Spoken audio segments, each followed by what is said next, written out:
Salut à tous, la team Orwell, tout même chaud pour Lyon Fan TV. Très heureux les gars de vous retrouver pour une nouvelle vidéo. J'espère que vous allez bien.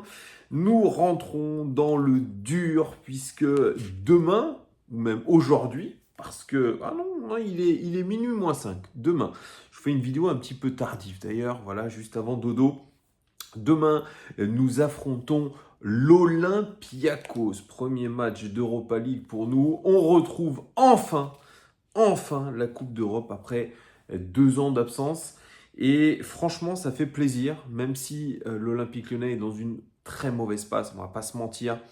Mais franchement, le parfum de l'Europe fait plaisir. C'est un premier match et en plus à domicile.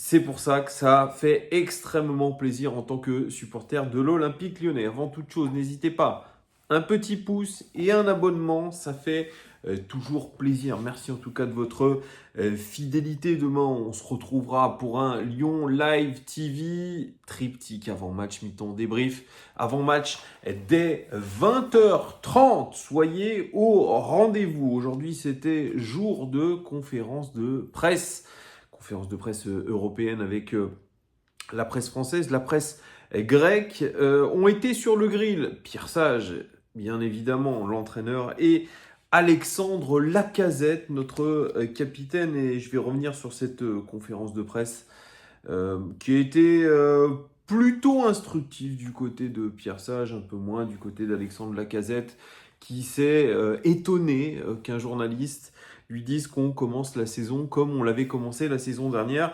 Il n'était pas trop d'accord en disant que « Ah oui, vous trouvez ?» Ben non, moi je trouve que la saison dernière, on avait énormément de mal à produire du jeu et à marquer. Cette saison, on produit du jeu. Oui, il faudrait quand même lui remettre le contexte de l'Olympique de Marseille, du match contre l'Olympique de Marseille devant lui. Je ne crois qu'il ne l'a pas bien revu. Parce que certes, on a produit du jeu, mais à 11 contre 10, et on n'a pas réussi du tout à être efficace. Et ce problème d'efficacité, les amis, je vais vous dire, pour moi, c'est un problème mental. Quand vous êtes face au but, quand vous avez des occasions telles qu'on les a eues, même ce penalty qu'il a raté, Alexandre Lacazette, c'est dans la tête. Parce que c'est un formidable tireur de penalty à la base, donc on a un groupe qui mentalement est touché. Et vous savez, quand un groupe est au bord de l'implosion, à cause des mauvais résultats, eh bien, il y a des fuites dans la presse, il y a des fuites sur les réseaux sociaux. Et de ce que j'ai cru comprendre, de ce qu'on a pu me dire, la déclaration d'après-match de Ryan Cherki est très mal a été très mal perçue de la part du coach et du bord lyonnais. Et d'ailleurs, il y avait une petite réunion à ce sujet pour évoquer tout cela, parce qu'on n'a pas le droit en tant que joueur de critiquer comme ça ouvertement son coach, même si vous le verrez dans sa conférence de presse, Pierre Sage a l'air de passer un petit peu l'éponge. Ce n'est pas forcément le cas. On verra qui sera d'ailleurs hors groupe, puisque on a des informations comme quoi Wilfried Zaha, qui d'ailleurs lui aussi est victime de sacrés ragots sur lui, et Saïd Benrahma, qui lui aussi est victime de pas mal de ragots, notamment le fait qu'il soit arrivé en surpoids à la préparation, qu'il boude, qu'il n'est pas content, etc., etc. Il devrait être dans le groupe lyonnais qui fera les frais d'une mise à l'écart. Voilà, on pourra mettre un petit peu des paris. Est-ce que Ryan Cherki sera sanctionné par rapport à sa déclaration d'après-match? Je vous laisse en juger dans les commentaires. Vous me direz, il y en a un qui ne sera pas non plus dans le groupe, c'est Niakate. A priori, il est encore une fois blessé ou pas remis. Allez, je viens sur cette conférence de presse de Pierre Sage. Pierre Sage, toujours égal à lui-même, hein, comme on l'a vu un petit peu aussi étonnamment dans le reportage. Il montre le reportage de l'équipe 21 sur la fameuse remontada. On voit un Pierre Sage complètement différent du personnage qu'on voit en conférence de presse, qui est très posé, qui parle très peu, rapidement, un ton très calme, le petit sourire en coin. Non, on a vu un Pierre Sage qui était plutôt dynamique, plutôt, je dirais, agressive dans le bon sens du terme, qui a envie de réveiller un petit peu ses joueurs, maniant la langue de Molière, de main de maître. Je crois que j'ai pas réussi à coller les deux expressions, mais vous m'avez compris, il manie très bien la langue. Alors, bien sûr, on peut par moment estimer qu'il utilise des mots un petit peu trop compliqués pour nos joueurs, mais c'est un coach qui utilise certains leviers psychologiques pour secouer ses joueurs. Cette fameuse phrase où il dit « Vous devez changer le monde, c'est pas changer le match, c'est changer le monde. You have to change the world. » Voilà, il fait un petit peu d'anglais, un petit peu de français. On a vu une autre facette de lui, on a vu aussi les leaders du vestiaire. Corentin Tolisso, on voit que c'est un réel leader dans le vestiaire. Alex Lacazette, peut-être un petit peu moins, mais je pense que c'est d'une autre manière qu'il le montre. Maxence Cacré aussi, qu'on voit d'une autre manière. On voit quelqu'un qui est capable de prendre la parole aussi dans le vestiaire. On n'a pas vu des choses incroyables dans ce reportage, ne nous mentons pas. C'est un petit peu décevant. Il n'y a rien sur la Coupe de France, la finale face au Paris Saint-Germain. C'est bien dommage. Et puis surtout des interviews que des Lyonnais, entre guillemets. Ça a un petit peu choqué aussi. Je comprends parce qu'il n'y a pas que des joueurs lyonnais de souche, entre guillemets aussi, dans le groupe de l'Olympique lyonnais. Allez, je passe à cette conférence de presse. Il dit on n'a pas le temps de se poser des questions. Ben, c'est sûr, parce qu'on va jouer aujourd'hui tous les 3 jours. Il faut vite trouver des solutions et surtout les mettre en pratique. C'est bien beau de... Il faut les mettre en pratique. Il dit c'est un autre match aujourd'hui et on doit absolument avoir un meilleur résultat. Il le sait, Pierre Sage, il est sous pression. Je vous avais annoncé dans une vidéo qu'il avait jusqu'au match contre Olympiakos, donc demain, pour redresser la barre. Eh bien, il a tout intérêt à redresser la barre. Il dit c'est important pour la vie du groupe et sur l'énergie du quotidien. Donc il dit un petit peu à demi-mot que le groupe vit mal, forcément les résultats sont pas bons, il y a beaucoup de choses qui sortent à droite et à gauche, donc ça doit être un petit peu la soupe à la grimace. Il dit par contre les joueurs se sont remobilisés, oui ça a donné un coup au moral, on n'a pas le temps de se lamenter, il faut vite retourner sur le terrain, c'est un délai très court, mais c'est un délai qui est favorable.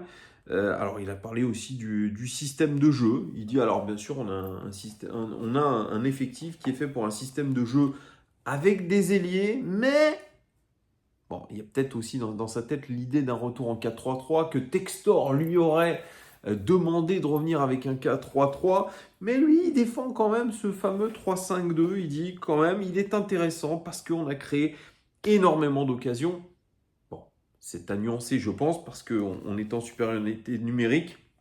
Et il dit, je vous donne l'exemple le premier but contre l'Olympique de Marseille. C'est un axial qui centre pour un autre axial. Donc il dit, on a quand même des grosses possibilités en 3-5-2. Donc il défend ce système-là. Est-ce que ce sera le système de demain ?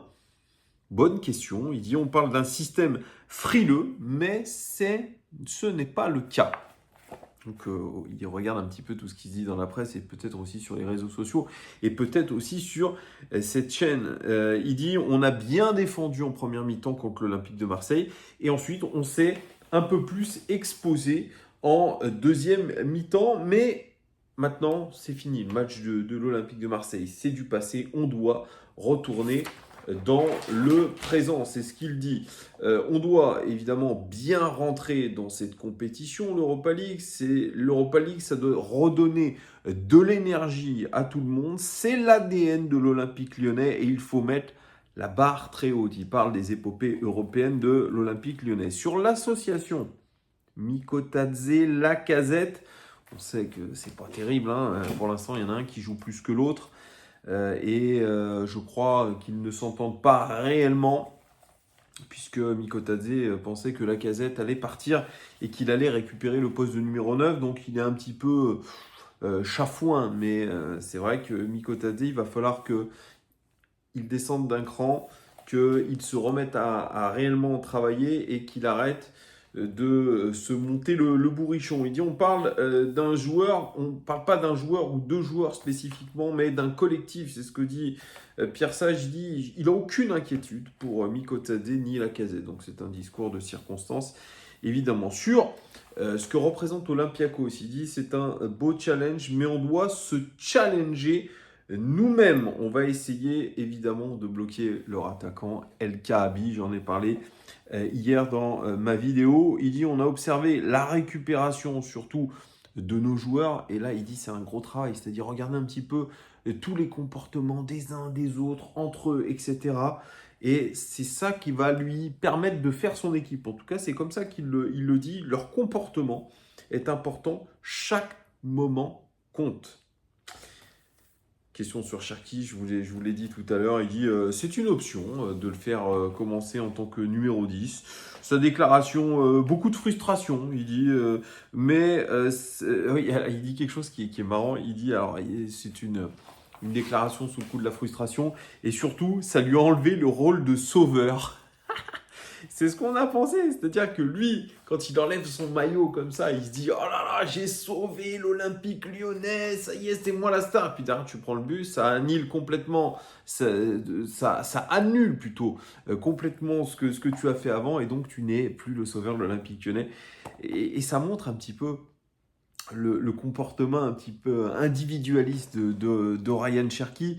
Et d'ailleurs, dans le reportage de l'équipe 21, vous avez un moment, une vidéo de l'entraînement où ils sont face au but. Et Ryan Cherki, il essaye de faire le geste technique le plus magnifique devant le gardien. Et Tolisso qui dit, tiens, regarde, il essaie de faire des trucs incroyables pour les caméras. Ça prouve quand même quelque chose, que c'est un joueur qui vit un petit peu pour les caméras, qui vit un petit peu pour sa fame à lui. Et c'est ce qu'a l'air de dire Pierre Sage. Et puis il finit sur Olympiakos, il dit quelle est la stratégie de Olympiakos? Jeu clair, un jeu direct, on va essayer d'avoir le ballon et de contrer leur sortie de balle. Donc il donne un petit peu des directives. Voilà ce que je pouvais vous dire sur la conférence de presse de Pierre Sage et de cet avant-match contre Olympiakos. On espère en tout cas que l'Olympique Lyonnais va réagir et va lancer sa campagne d'Europa League par une victoire. N'hésitez pas à me dire en commentaire ce que vous avez pensé de cette conférence de presse et donnez-moi aussi votre sentiment sur le match de demain. Je vous fais des bisous les amis et je vous dis à très très vite. Ciao!